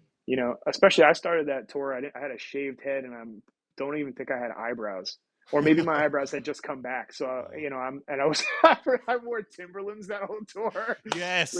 still cracks me up when I think about it now. And I think I just probably looked a little out of it. So, and it was a fucking great experience. That was one of the hardest tours I've ever done in my entire life. Wow. And one of the best experiences of my life. And I would do it again as hard as it was. I would make it twice as hard because when I got out of there, I felt like $1,000,000. I could accomplish anything. Oh, beautiful. And, Greg and I are like actually close friends. I feel like I'm close with several of the people in that band, if not everybody. And I don't know, it was just an incredible, surreal, positive, like real life adventure. I don't know how else to describe it. It was a genuine adventure. It was like some crazy curveball every single day, and we were just thriving. It was great. Dude, it's that sounds like the ideal scenario, like considering like tailor made for you almost. Like you could have ended up in a situation where people were like dickheads or super weird about it, or it could have been too high pressure or whatever. But it sounds like the ideal re-entry point almost. I gotta ask, Yeah. when you so you had like, this is like a really tumultuous, like crazy, uncertain thing you're doing. When your instruments plugged in and you're on stage there, did you have any old flow state moments? Were you able to enjoy the show for what it was, or were you in your head a lot of the time? How was the actual performance? Ah, yeah, that's interesting. That's a very good question. The flow state is literally the way in which I judge whether or not I had a good show. If I'm snapped, like I don't really participate with the audience, and it's not because I don't want to. I'm just not particularly good at it. And the flow state tends to produce a better show, not just for me, but for whoever the viewer is. So if I can't get into the flow state, I tend to feel bad about it and feel like I had a bad show. But doing that in different bands, I've been in a lot of different types of bands, and I've been able to get into some kind of flow state with just about everybody, and it looks different depending on what the music is, and so on and so forth. So Greg's music is a lot different than a lot of the stuff that I've made. He's basically sort of doing like a really dark, heavy kind of like alternative rock with some like industrial and maybe even some elements of like noise, perhaps. And then there's like dancier songs, and it's sort of pop music. It's like heavy hard rock stuff. And so I didn't know how I was going to be in that environment. And I think I was able to get my footing in some way. Some of the flow state stuff you get into is habitual and it doesn't really apply, and you can kind of tell it'll feel out of place. Like the way I behave in Daughters doesn't exactly work when you're doing like a kind of heavy Alice in Chains song. It's a little ridiculous. Yeah. But we did a tour of the United Kingdom earlier this year and a tour of Australia. And Australia, I started to get a little inkling of how to get into my flow state in Greg's group there a little bit. And then in the UK, definitely, I was getting better at figuring out what my natural state was for his music, and what it felt like to be performing that in my own way. The way that music feels in your hands. Becoming more innate and less of a real time thought. And when that happens, you can kind of tailor make it to the moment without thinking about it too much. And so one of those things that I was doing for me that made it so useful was, in Greg's group, we need a lot of different tunings and we need a lot of different tones because he made these things in the studio. And so that presented all kinds of challenges. Some of those are a real headache, and other things, they started to become real fun because it would be like I'd be changing my amp in the middle of the song several times, between songs, changing my pedals, changing my guitar tones. Jeez. And it started to become this real super fun on the fly science for me to just always be moving around and changing stuff to match what we were doing. That became an element of the flow state and the performance itself, and to some degree, the pedal thing became like a tactile flow state performance in Daughters as well. We were going to get rid of all the guitar pedals because they're such a pain in the ass to travel with, but then I started to realize with the help of others that watching us play live and constantly fiddle with the pedals and stuff like that, and sort of belabor over the sonic qualities that each of these things have in their own right, was also a part of the show. If it was like archaic because everyone's gone digital, but all of a sudden I could be the first person that I'm aware of to just start using the pedal board as an instrument, throwing it around the stage like Jimi Hendrix and doing whatever. And all of a sudden now I have this new tool to make some kind of presence in the live situation. And so it was like that with Greg as well, just in a different vibe. It wasn't quite as aggressive or depressing, Right. Yeah, the first time I saw you use the effects pedal as an instrument, and it was like the Alex Murphy moment of watching RoboCop getting his arm blown off for the first time. I was like, oh, you can do that, like it was fuck yeah moment. It was just like a super fuck yeah moment, and an of course moment as well. Yeah. Dude, who says something similar about that is I mean, it's not, I suppose it's not surprising, but Jack White, I remember I saw some Jack White interview a long time ago in like 2008 or 9 or something like that. And he was talking about how on the White Stripes stage, he has all these different instruments he's got to play. So he intentionally puts them all way out of his reach because there's just 2 people up there. Yeah. So he has to really go way over there out of his way. It has to be like a bit of an uphill battle to get there, and then to do something with it that's visual and interesting. And so it's just another element of pushing things out of reach to give them a tool or an object to manipulate on the stage for the show. And that's essentially what's happening with this pedal board thing that started to emerge in 2019 for me, with the picking it up and dragging it around and feeding pedals into each other for, input feedback stuff and no input feedback and things like this. Really just making it harder. I know that's probably another reason why I was so damn tired and the touring was kicking my ass. It was like so physical. I put on a lot of muscle that year, which is, I'm a small person, so that was very interesting to see. I remember, I think it was Agatha, that girl I think she's in Poland. I can't remember. She made a zine about you guys. And Agatha. Agatha, yeah, we talk on Instagram every now and then. But I remember, I think she posted a picture of you, and suddenly you were just like super shredded. And I was like, oh, wow, yeah, touring's doing that, I guess.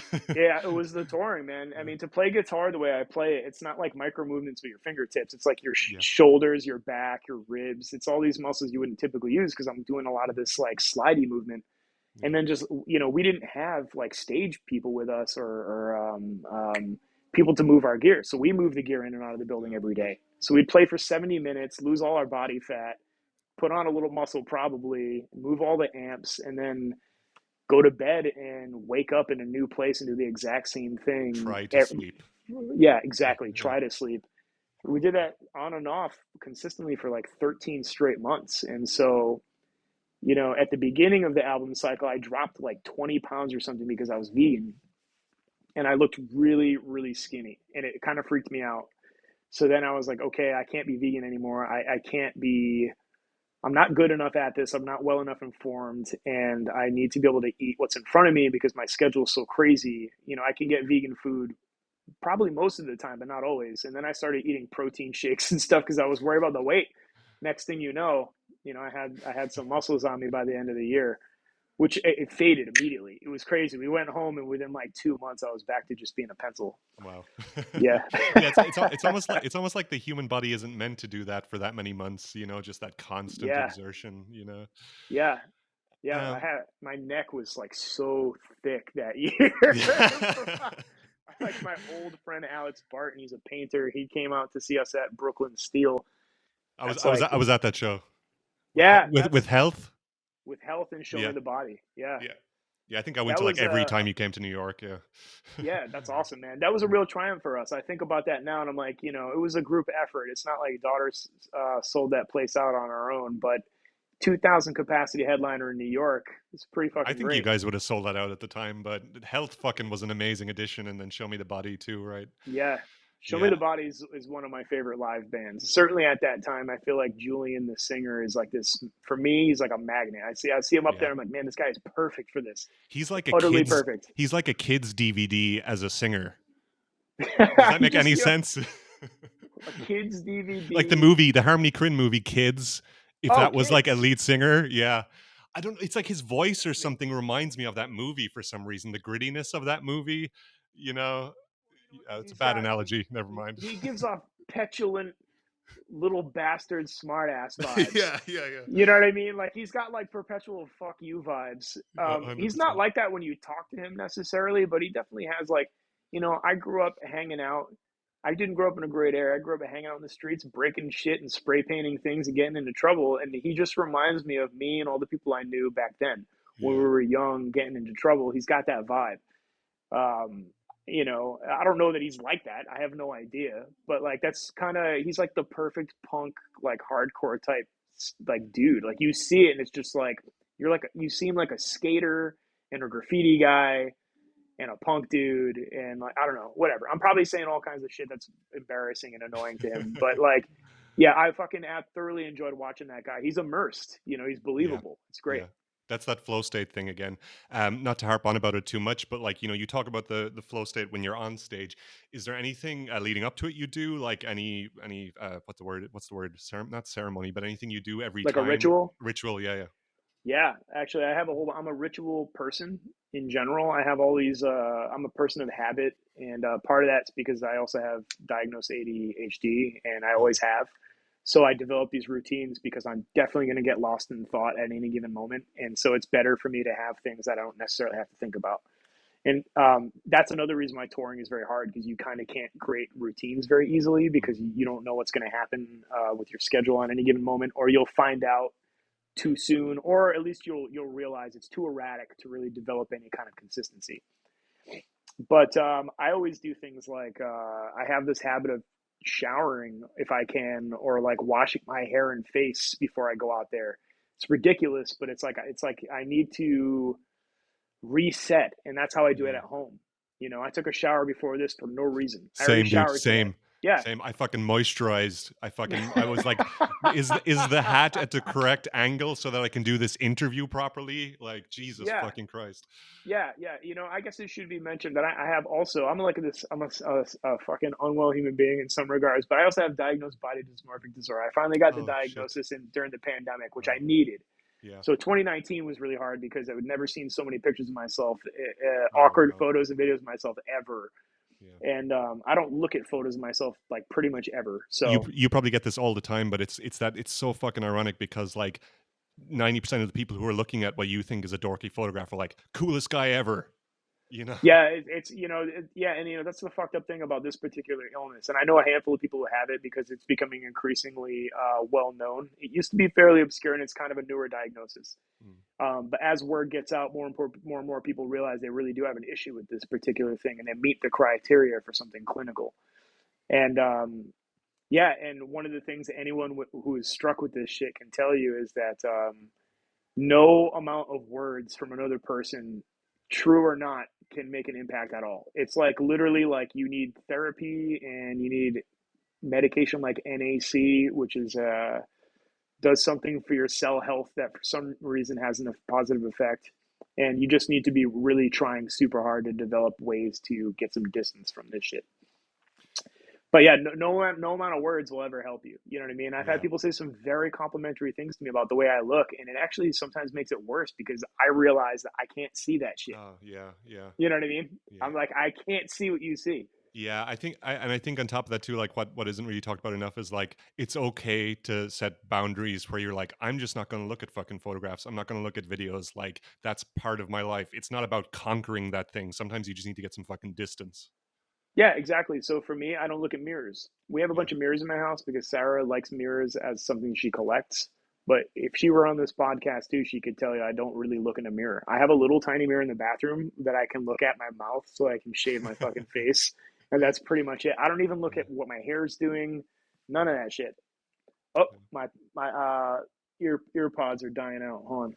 I'm going to switch to speaker. I don't know if we're going to get some feedback, but... It sounds good. Yeah. What were we talking about? We were talking about like putting ska music in a horror movie, I think. That's terrifying. Yeah, Jesus Christ. I think we kind of covered a lot there. I do have a few, like, dude, I fucking wrote like a 3-page fucking thing, and I got to like none of these, which is great. I think, which is nice. It just actually flowed. Dude, it's because I ramble, man. I'm a rambler. But that, dude, that's what I want. Like, I don't know, like, I don't want a fucking interview where the interviewer is telling his fucking life story. It's just not interesting. Um, okay, I have this section entitled "Quick Fire Round." I'd just like to hit you with some of these, see what you think. So, Yeah. just really quickly, because there are so few people I get to talk to this subject about. I once heard you refer to Mark Kozelek of Sun Kil Moon as one of the greatest American songwriters. I couldn't agree more. What is it about his work that strikes you, and have you enjoyed his recent output?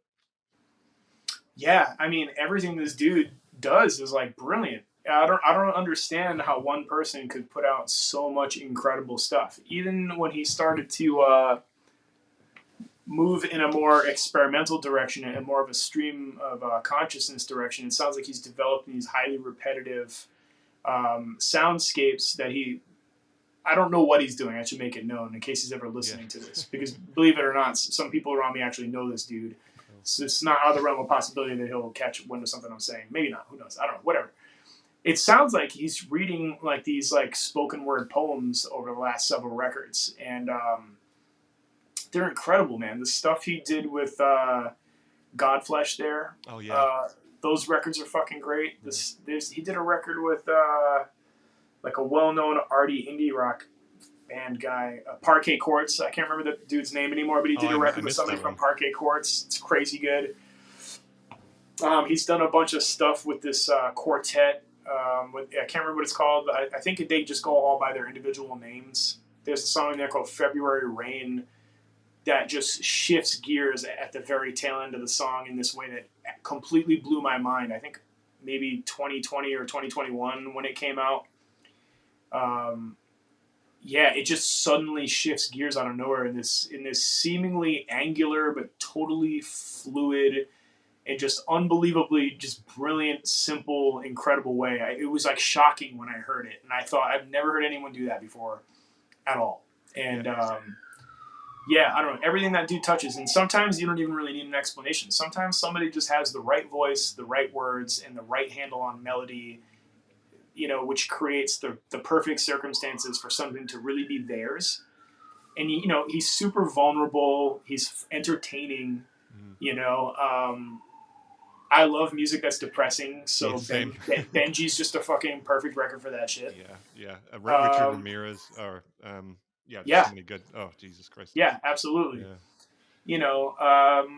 The man has inspired endless people. He was a part of slowcore. He's the beginning of all kinds of stuff that spawned all different versions of indie rock and who knows what else. And yeah, I mean, shit, he's a lifer, and his output alone, there's who knows how many records and songs. And he reminds me of me, somebody who just wakes up and goes, "This is who I am. This is what I do." And then when he does it, though, it's unbelievable.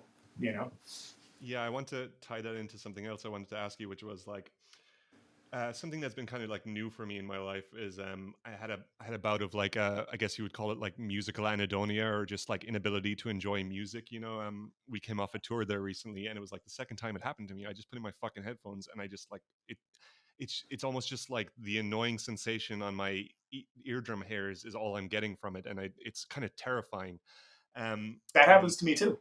Really, I was just going to ask you, like, Yeah. this happens periodically. I'm just curious, like, do you ever, like, historically throughout your career, like, do you ever feel burnt out by music? And like, how have you recovered from it? Because talking about Mark Kozelek, he's one of those few people where like there'll still be one song I can listen to or something. It's like one of those few artists that kind of push through that occasionally. But yeah, what's your experience with that like? I can attest to what you're saying. Sometimes there'll be like a couple pieces of music that end up coming through, and even if you're experiencing this like withdrawal from music on some front, there might be something that still works. Mark Kozelek is one of those people for me that always has a tune where I'm like, I fucking hate music. I don't want to hear anything. Just like you said, just this annoying sensation that's happening on my brain or on my ear, and I just, for some reason, feel no innate draw to it. I even feel repelled. Yeah. Usually, if I'm in a long touring cycle, like if I know I'm going to be on tour for the next year or two or something like that, on and off, that span of time will be a lot harder for me to soak up new music for some reason. Probably because I'm performing it a lot. There's a lot of loud sounds. When I come home, I'd like it to be very quiet. Right. you know, and then it does take energy and effort and work to like find new music and ingest music, especially if you're not someone who only listens to it for entertainment. I mean, when I hear music, I listen to it for entertainment, but I'm also always analyzing it. Doesn't matter what it is. There's like this part of me that's working on understanding it. But yeah, I mean, in the You Won't Get What You Want album cycle, I like stopped ingesting new music altogether. For the most part, it was just a handful of classics, people that were like no-brainers where I like heard a record or something and it was not a huge jump for me to get into it. So like the Nick Cave record Ghosteen came out that year. Oh my God, man. What I'm going to see him in April. It'll be my first time ever seeing him. I got Yeah. into him, I think, because of you.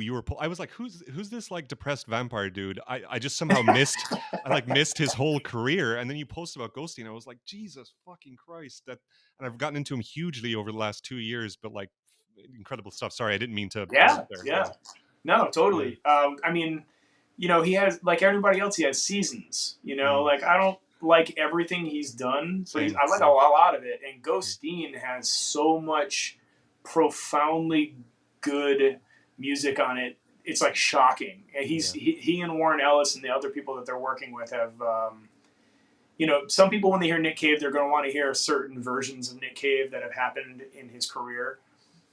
Which he can never return to. So, you know, you just have to accept that he's on a journey and he's just moving to the next place. You know, that's how this works. And he's at this space where he's just like, they've just completely transcended themselves. Yeah. They're just making profoundly great fucking music. And there's some stuff on Ghosteen that is shockingly beautiful and clever and just like masterful, completely masterful. It cripples me. It's like very emotional. Like it's a very Skeleton Tree onwards is just like fucking. I'm just so grateful that it exists. You know, it's that type of stuff. Yeah, it's fucked up. So that was a record that year. You know, I was listening to a fuckload of Mark Kozelek that whole year as well, just like anything. I was really into the song he did with Justin Broderick from Godflesh called Wheat Bread. I was like delighted that the song was called Wheat Bread, and then I put it on and it was like 10 minutes long of this really, really great like loop, and then him just kind of going off, and then he would have these intermittent wheat bread choruses, you know, where he would sing wheat bread. Like a word that has never appeared in Godflesh's entire discography until then. Yeah. At one point toward the end of that year, I ran into Justin Broderick in person when we were playing a festival somewhere together. I don't remember where it is anymore, but I had met him once way back in the day when Yezu and Daughters played a Hydra Head records showcase at South by Southwest, probably like 2006 or 7 or something. And I met him and some of the people from Boris very briefly. Oh, Boris fucking rule. And then saw him in 2019. And I said, oh, hey, Justin, my name's Nick. I don't know if you remember me. I'm from a band called Daughters. I don't know if you remember me or not, but he was so friendly. He was like, oh, yeah, man. He's like, I know you guys. And I was like, dude, I got to ask, what's it like working with Mark Kozelek? And he was like, I can't remember specifically what he said, but one thing that I remember is he's like, you know, you send him something and you don't know if he's going to like it or not. And then he sends it back and it doesn't matter what it is. It's just a complete song. Wow. Yeah. And that's it. I was like, yeah. And then it's just like, that's it. It's just done. I'd be okay with that. I'd be totally okay with that. Yeah. I mean, I'm paraphrasing, but that sounds great. And a lot of the work they did together is very interesting. You know? I knew that record. I think I listened to it once when it came out. I need to go back and revisit it for sure. It's cool. It's a cool record. But no, man, this anhedonia thing you're talking about, if you didn't coin that phrase, musical anhedonia, I absolutely know. Yeah, I absolutely know that feeling completely. I feel like I'm in that right now. All I listen to, I'm harassing my partner with repeat listenings of Monster Mash by Bobby Pickett. Whatever does it, whatever goes through the fucking fuzz, the nothingness. That's cool. Yeah. Dude, John Mayer does that for me. It's fucking weird. John Mayer? Yeah. Oh, okay. I'm like, when I can't listen to anything else, like that's my Monster Mash. Okay, yeah, totally.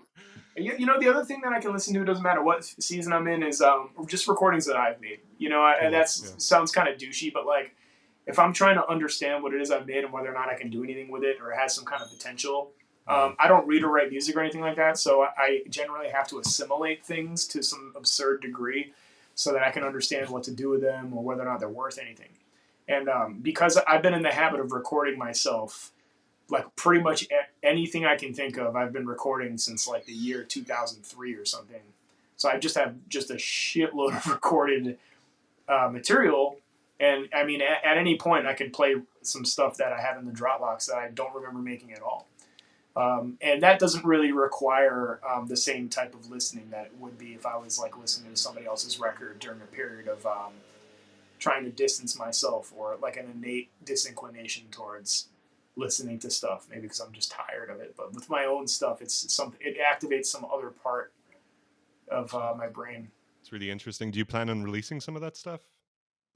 Lately, I've been thinking about it. I never really wanted to. I really like working in groups. I mean, I could release stuff by myself at any point. You know, I've been blessed in recent years by getting asked by a lot of people I really admire to make records with them, and I just haven't been in the place to do it. You know, it's been a rough bunch of years. It's been one of the weird dichotomies that I'm dealing with, where it's like, I don't know if I can ever make music again, or if I'm ever even allowed to. And then some of my favorite musicians are asking me to make records with them.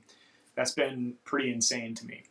Most notably is in 2022, I got asked to co-author a Soft Kill record, which is like great because Toby and I have known each other for a minute. He's my real friend, and Soft Kill is one of my favorite bands, and I just haven't been able to really sit down and dig in. You know, it's great that opportunity exists, though. You know, like the mental health comes first. You know, but it's nice to know that stuff is happening and is there. Yeah, I mean, it's very flattering to me. And personally, I feel similarly about Toby and even Nicole, his partner in crime in Soft Kill, that I do with Mark Kozlik. I think Toby's pretty much brilliant. You know, he basically doesn't make bad music or bad aesthetic choices in his music career. They really understand very well how this works and why, and the history of all these different things. And so I believe that those two people are very brilliant. And specifically as a songwriter, Toby's like, you know, basically bordering on brilliance, like genius as a songwriter. Nice and simple, straightforward. You always remember it. Great songs, excellent delivery, a lot of style, just a huge amount of style. But yeah, anyway, so now that I'm having a kid, though, it's changing how I view music and its relationship to money. Wherein I'd never really sought to make any serious money or anything like that from my music. It would have been nice for sure, and the money I have made, I'm glad that I made it, because if there's money to be made, I would prefer that off of my stuff. I would prefer it would go to me or the people I co-authored these things with. And so now I think like, all right, maybe I'm going to start a Patreon. I have plans to do guitar tablature books for all the Daughters records that I sell through my Patreon. I'm thinking about doing like tutorials, and some of the people around me have got me thinking about doing like limited pressings of like home recordings or stuff that I did in the studio that never came out, and just starting to represent myself more as an individual rather than like a composer working within a group, which is largely what I've done, or at least largely what I'm known for. And so, you know, I've been listening lately, going through that Dropbox, listening for things that wouldn't be embarrassing to maybe make a limited pressing of and sell, you know, because, you know, I like that idea on one hand, because what I would be selling to people would be the moment of inspiration, you know, and these recordings mean more to me in that regard than even like You Won't Get What You Want, because by the time I get to the studio with You Won't Get What You Want, it's very well constructed and put together. But the stuff that I would put out by myself would be far less constructed, but it would be much more about the moment of inspiration. And you can kind of feel that in the music. But then I worry, like, is that the thing that's also going to be hard for some listeners? You know what I mean? Like, would I be able to get rid of a pressing of like 57 inches of like 4 songs in a home recording? You know, if people were like, I don't really understand why, I don't know, who the hell knows? But it's that rough. I am obviously not a market analyst, but I think the audience is there. I don't know, like me and people I hang out with, like we're very excited to hear what the next Nick Sadler thing will be. And I know that's not unique to us, you know, like Daughters, I feel like still has a lot of listeners in general, you know, like we all want there to be another Daughters record, but like we also look at you as kind of the instigator, I guess. And yeah, I don't know, like I'd be on that shit really quick, I think is what I'm trying to say.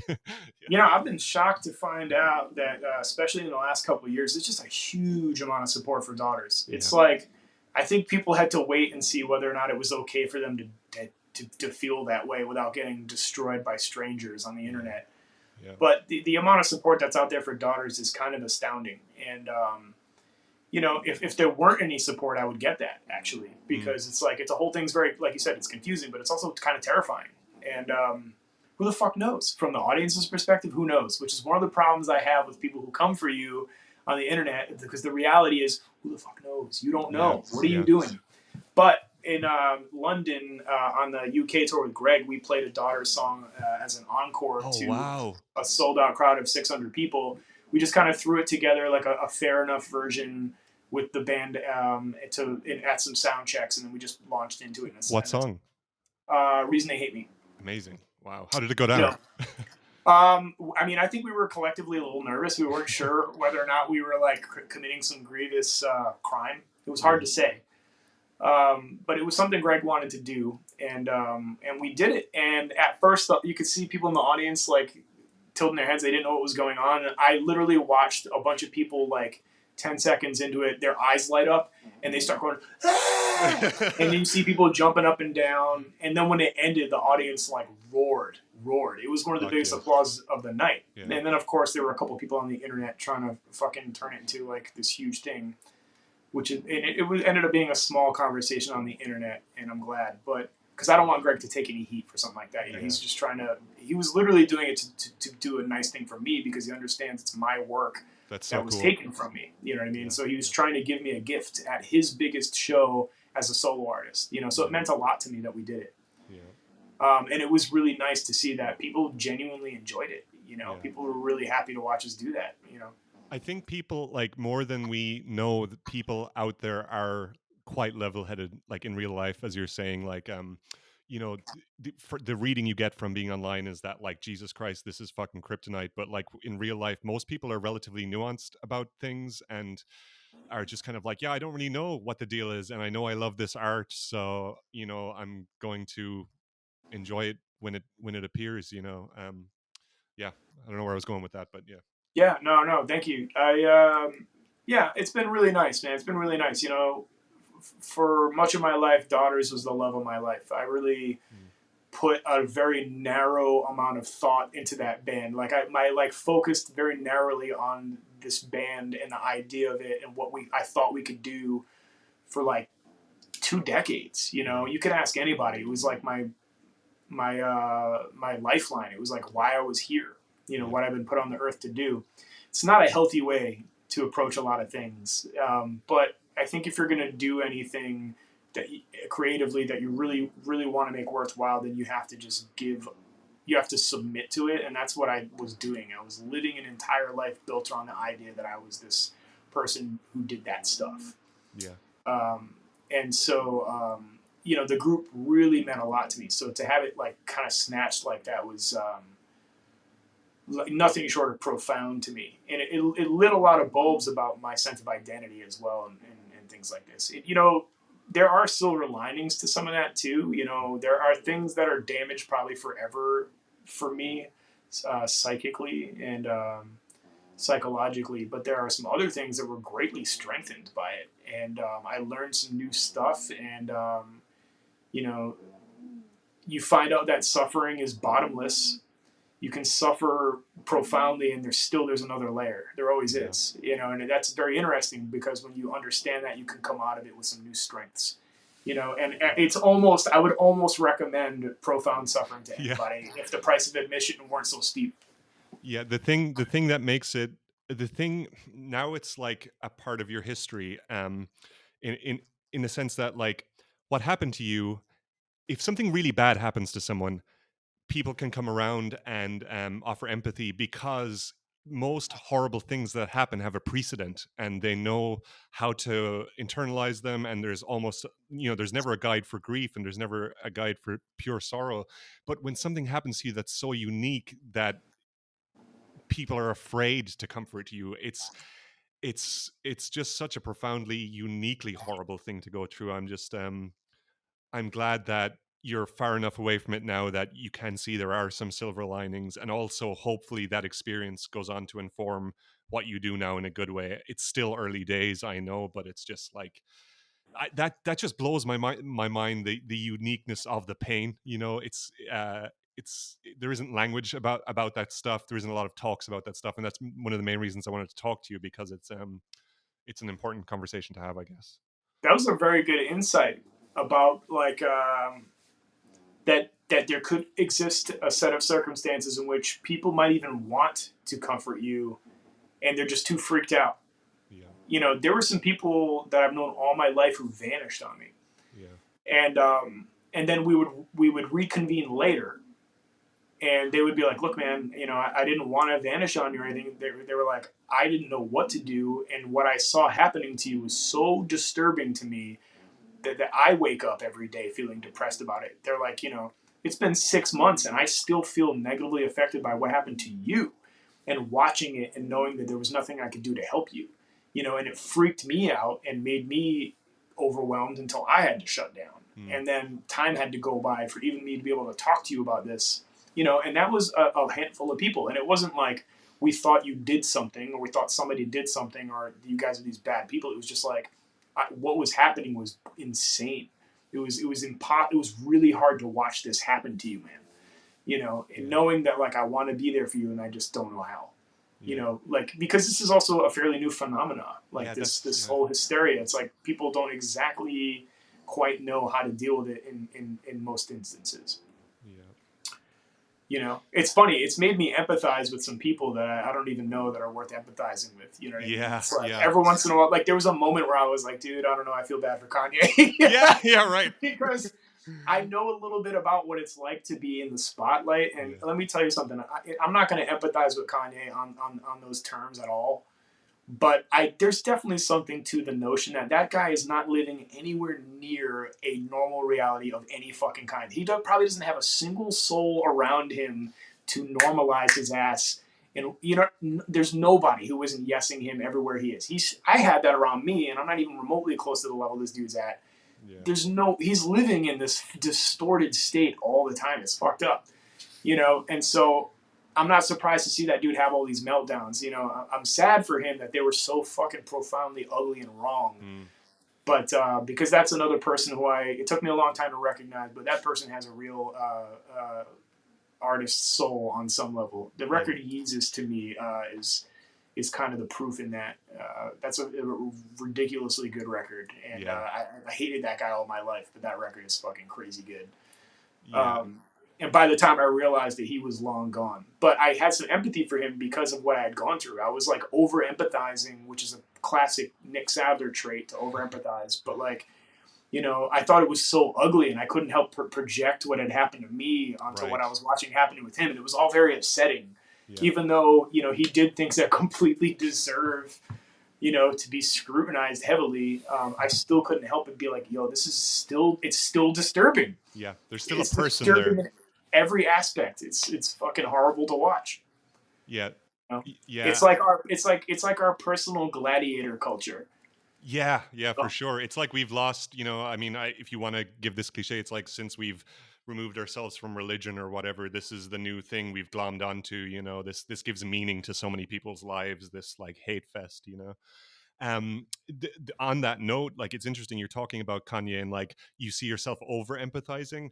The important thing with some of this stuff, I think, is that that we don't find a new dogma, like that we don't get so embittered by it that we end up like joining a new fucking cult or a new group of people that is defined by hating everyone else again, even the people that have been hateful towards them. I don't know, maybe I'm wording that shittily, but basically you got to watch yourself and how it is making you see the world after something super traumatic like that happens, I guess. Does any of that ring true for you? Yeah, definitely. It was really hard. It's hard for me now. It's a facet of living with an actual PTSD diagnosis. It's hard for me to not see people as bad. Yeah. It's super hard for me to not immediately assume that somebody's bad because they're a fucking human. You know what I mean? Which is not my way. Like, historically, that's not how I am. I'm nice to everybody. That's my whole goal. Like, I understand the human condition in this insane predicament we're in. It calls for basic kindness and meeting people on their level. And still, there's this voice in the back of my head that is threatened by the presence of human beings, like physically, mortally threatened by them. And it makes it really difficult sometimes to just be like at the coffee shop. I'll be scanning the space around me for fucking exits and who's in the room before I even realize what I'm doing. Wow. So that is definitely a part of it for sure. You know what I mean? And it gets better. You can recover from this stuff, and I'm getting better personally with it all the damn time. But did I answer your question? I can't. No, you did, dude, and you did, and on that note, like, you seem to be doing a lot better, and it's great to see, because I just being just really into Daughters and stuff. I watched it all closely as it was happening, and obviously I'm only seeing a certain mediated version of it, but it seems like a lot has changed. Ooh, shit. That could be the end of the interview. Let's see what happens. Hey, dude. My fucking phone died. I'm so sorry. Ah, shit. Hang on. Are we still recording? Yeah, I think we're still recording. No worries, dude. I think that was a sign that we should wrap things up a little bit, perhaps. So I tried to pause it there, and it said there was an error, but I think it's still it says it's still recording, so hopefully we get the last part. I'm just going to film it on my fucking camcorder just in case. So last question, just to leave it on more on just whatever, no value judgment on what I'm trying to say, and I'm talking too much. And the last question is, what does the future hold? What do you hope the future holds, and what do you think the future holds? What do I think of what was the last part? The future holds. Oh, yeah. Well, in about 5 weeks' time, I'm gonna have a son. Hey, yeah, congrats, dude. Yeah, thank you. And Sarah and I'm hoping to spend just a lot of time with Sarah and my son. I'm just genuinely looking forward to it. It's going to be amazing. I'm working at the Studio for Research and Sound and Technology Department at Rhode Island School of Design. There's a lot of interesting things happening there. I feel grateful to be a part of. So hopefully I can continue to learn in that environment, which has been pretty great for me so far. Learning lots of stuff, really at the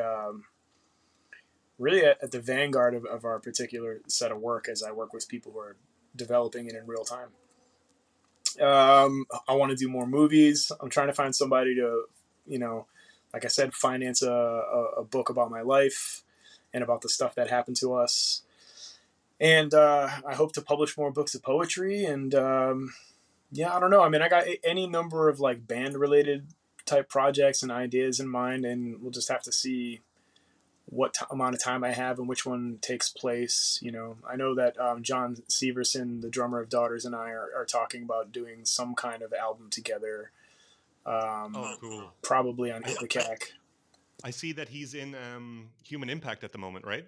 Human Impact and Unsane. I think Human Impact has a record coming out like now-ish on Hit the Cack. Right. Yeah. Oh, but that's so cool to hear. Do you have any plans for what shape it might take, or are you guys just totally like wide open about where it might go artistically? I mean, I wasn't making my best work post You Don't Get What You Want, but there was a handful of things and some concepts that I had for the follow-up that were working pretty well as opening statements. And I think for at least him and I, we felt snubbed, and we, in the middle of that process. And, there's some stuff worth checking out. So one idea we have is to maybe finish those songs under a different name and just do a series of guest spots with different vocalists and stuff like that, just to get it out of our system. That's incredibly exciting, dude. Thanks, man. I don't know when or if it's going to happen, but the two basic concepts were a Daughters album that's based in gabber music. Oh, wow. Yeah. Amazing. That one was I wanted to make the hardest possible music, and I thought there's nothing harder than some gabber music. Is really just punishing. And I remember some of the people around me were listening to the things that I was listening by proxy, and they were like, "Can we turn this off? This is like nauseatingly punishing." And I was like, "Okay, I'm on the right track." And then the other thing is a kind of genre that I want to call stained glass, and it's sort of like if you develop a band out of the chorus of Satan in the Way. Oh wow! You would make a genre of music called stained glass. That's kind of tying into the effects pedal too, right? The pedal that I use for a lot of that stuff is the Pog. I do some stuff with that as well to that are a little bit of the secret sauce to give it the function that I use it for. But you made a pedal, right? You made a oh pedal. yeah, I made a pedal called well, I didn't make it. I made it. I helped design it with Fuzz Roche's pedals. They made it. It's called the Empty Glass. But at my job, I learned how to make these pedals, and not that pedal, but other pedals. And I'll be continuing to develop that knowledge, and I'm going to try to do a version of the Pog that suits my sound.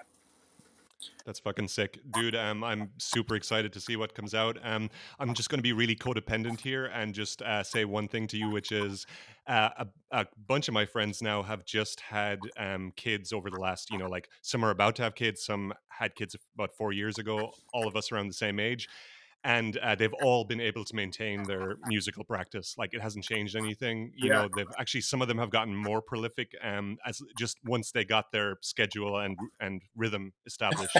Yeah. So I know it's probably like daunting to like have a kid and be like, oh, how will I do my art? But I just know from example, it's doable, allegedly. Yeah, no, I appreciate that. I know some people who go out and they tour, they do everything with kids. I'm still having a hard time wrapping my head around it for a lot of reasons. Maybe I don't want to be away from my kid. I don't know. But as we mentioned earlier, poetry seems to work very well for a lot of this stuff in terms of just satiating my need to make things. And then, who knows? Maybe I get some more full-length films and I'm still making music, but I'm, a room over from my family. Well, in about 4 years, when I get sick of music, I'm going to make a movie and I'm going to come to you for the soundtrack. So you definitely got one job in 4 years' time. Hell yeah, do it. Make it, let's put it in the realm of Cinemartyr or yes, let's put it in some strange realm where we can't lose because there's no real rules for it anyway. Shot in like Skinamarink in the Bronx. Yeah. All right, dude. Look, I'm going to stop the recording here, and I'm just going to say a few more words to you off the camera.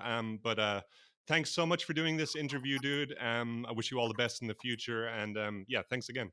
Okay, cool. Let me know when it comes out, man. I'll post it. Hell yeah. Thank you for inviting me. Alrighty, thanks for watching. Please like, share, and subscribe. It will help me get more interviews like this, and leave a comment if you think about it. Pinky says good luck, and be on the lookout for Nick's new poetry book coming out soon, and all that he's got going on. You know where to find him. It's on the internet. Alright, thank you folks. Bye.